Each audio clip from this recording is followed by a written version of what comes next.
Hari Om, Hari Om, Sarva Mangala Mangalye, Shive Sarvartha Sadike, Sharanye Trayambake Gauri, Narayani Namostute.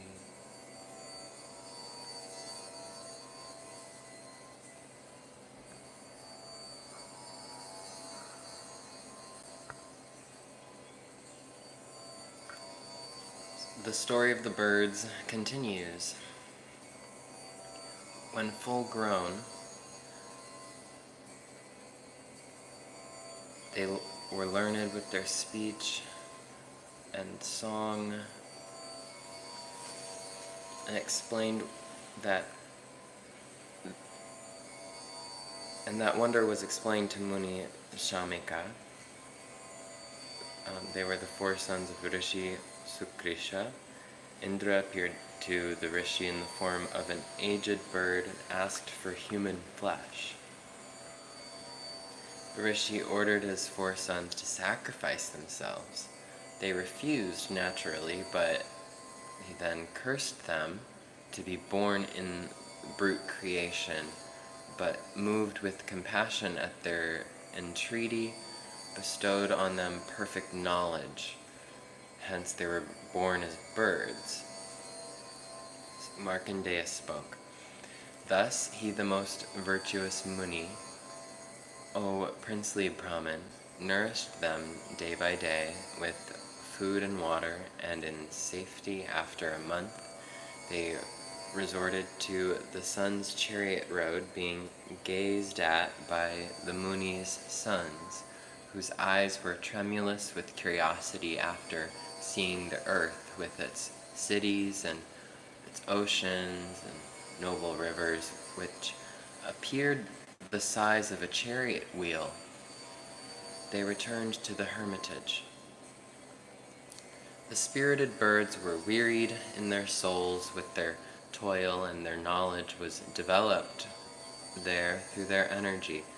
They all performed reverential circumambulation, or the walking around of the Rishi, orbits around the Rishi, who was expounding the truths of the law of Ved in compassion for his disciples, and respectfully saluted at his feet, said, "We have been delivered by you, O Muni, from dreadful death. You have given us shelter, food, and water. You are our father and spiritual guide. Our mother died when we were still in the womb, nor have we been nourished by a father, by you by whom we were preserved when young, have given us life. You of perfect splendor on the earth, lifting high up the elephant's bell, purged away evil from us, who were withering like worms. How may these strengthless ones grow? When shall I see them flying in the sky?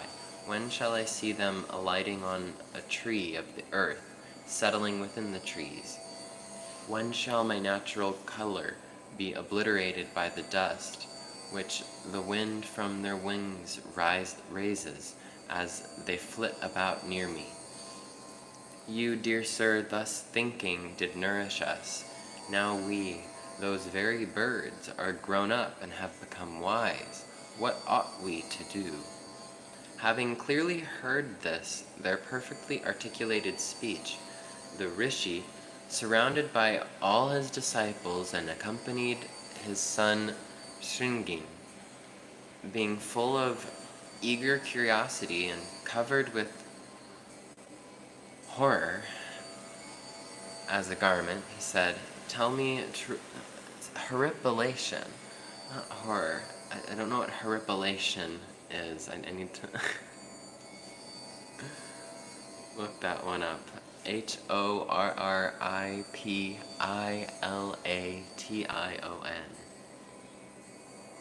Covered with horripilation as a garment, said, Tell me truly the cause of your power of speech. Through whose curse did you incur this wondrous transformation, both in form and speech? Deign here to tell us that. The birds spoke. There was of yore a most virtuous Muni named Vipulasvat. To him were born 2 sons, Sukrisha and Tumburu. We are the 4 sons of soul-subdued Sukrisha. To that Rishi we were ever submissive in reverence, religious practices, and faith. As he desired, who was diligent in the performance of austerities and who constantly kept their organs under control, we at once produced fuel, flowers, and everything else, and whatever was needed for sustenance.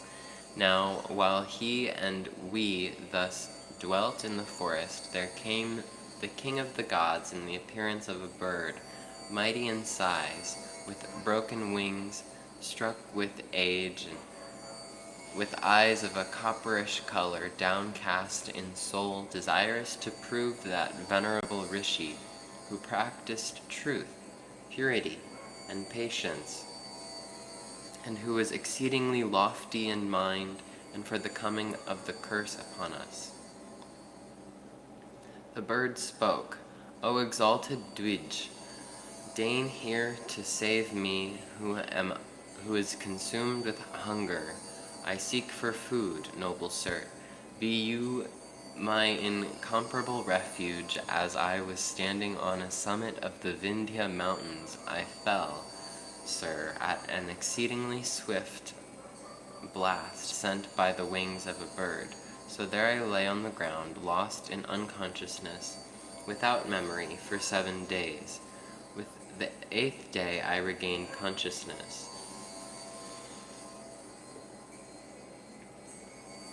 Now fully conscious, pressed by hunger, I have come for help to you.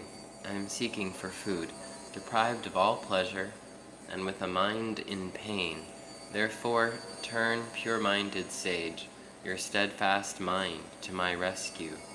Give me, O Brahmarishi, food suitable to support my life.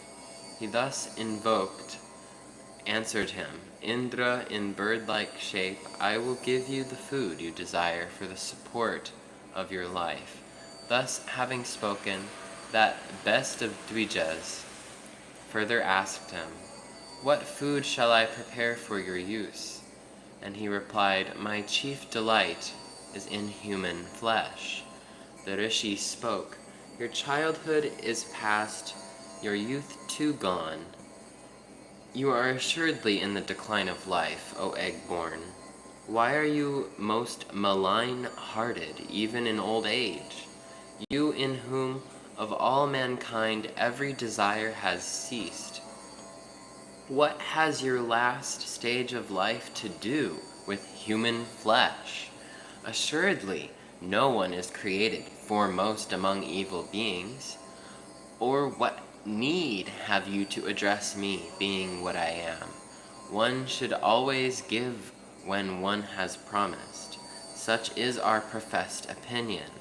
Having thus spoken to him, the Brahmarishi resolved that it should be so, calling us quickly and commending us according to our good qualities. The Muni, agitated at heart, addressed a most severe speech to us all, who were respectfully bowing, full of faith, with hands reverently joined. You noble Dvij, whose minds are improved, are bound by obligations equally with me. A glorious progeny has sprung from you, just as you, O twice born, have sprung from me. If a father is deemed by you a guru worthy of reverence and most exalted, perform you then my promise with cheerful mind. While he so spoke, we exclaimed respectfully, What you shall say, consider that in truth as already accomplished. The Rishi spoke, Of me has this bird sought protection, oppressed me with hunger and thirst, Wherefore let him straightway be satisfied with your flesh, and let his thirst be quickly assuaged with your blood. Then we afflicted our terror visible, in our trembling exclaimed, Alas, alas, and said, Not this deed, not this. How for the sake of another's body can a wise man destroy or injure his own body? For a son is even as one's own self. A son pays those debts. Indeed, that has been declared due to the Pitras, the ancestors, gods and men. A son does not offer up his body. Therefore we do not do this. We will not do this. We have done as has been done by men of old, while alive ones receive good things, and while the alive one does holy acts. When one is dead, the body perishes, and there is an end to righteousness. Men skilled in holy law have declared that one ought by all means to preserve oneself. Having heard us speak thus, the Muni, burning as it were with anger, again addressed us, scorching us as it were with his eyes. Since you will not perform this my plighted word for me, therefore blasted by my curse, you shall be born among the brute creation. Having thus addressed us, he next said to that bird, When I have performed for myself the final sacrifice, and my obsequies,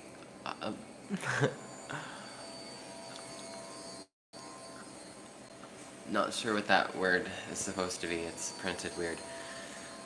Obsequies.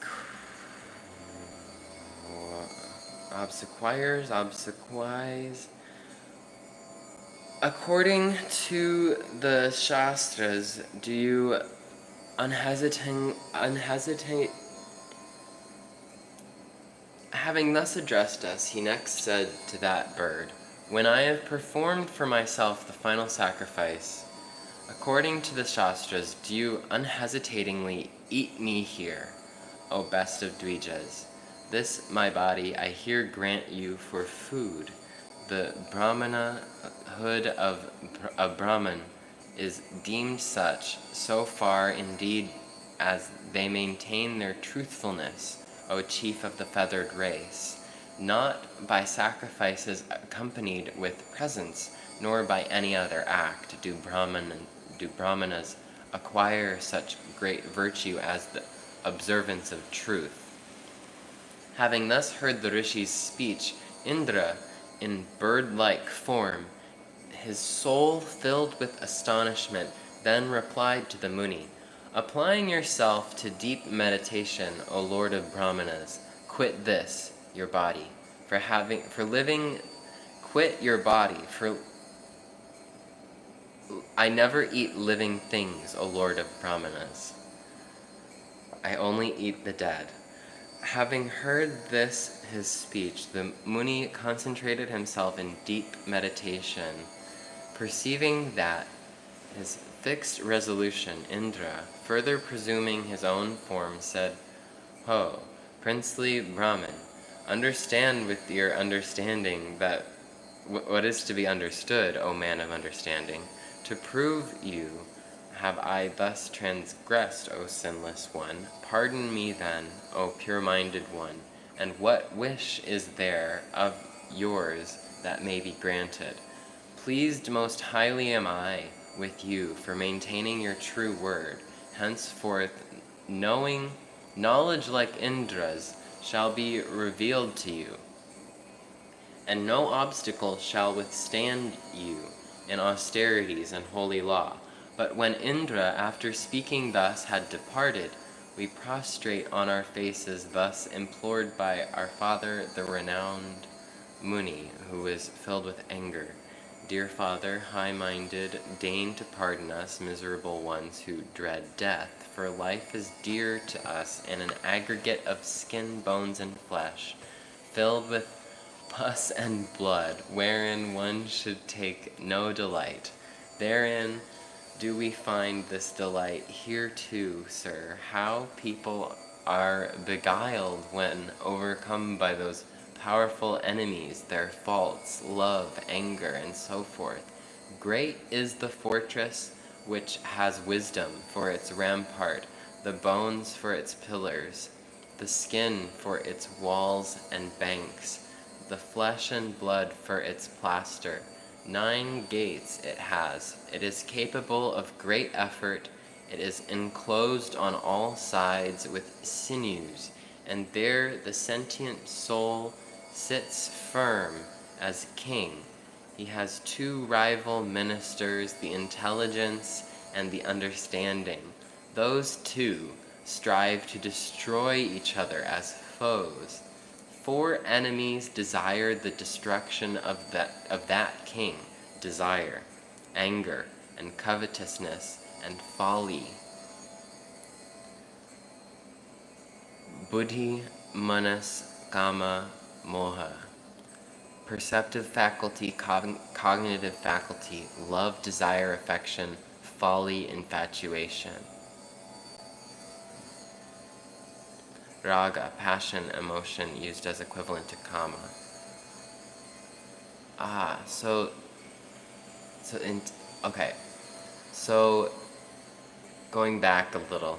The flesh and blood for its plastered, 9 gates it has. It is capable of great effort. It is enclosed on all sides with sinews, and there the sentient soul, Purush, sits firm as its king. There they have 2 rival ministers. The intelligence, or the buddhi, perceptive faculty, and the understanding, manas, or cognitive faculty. Those 2 strive to destroy each other as foes.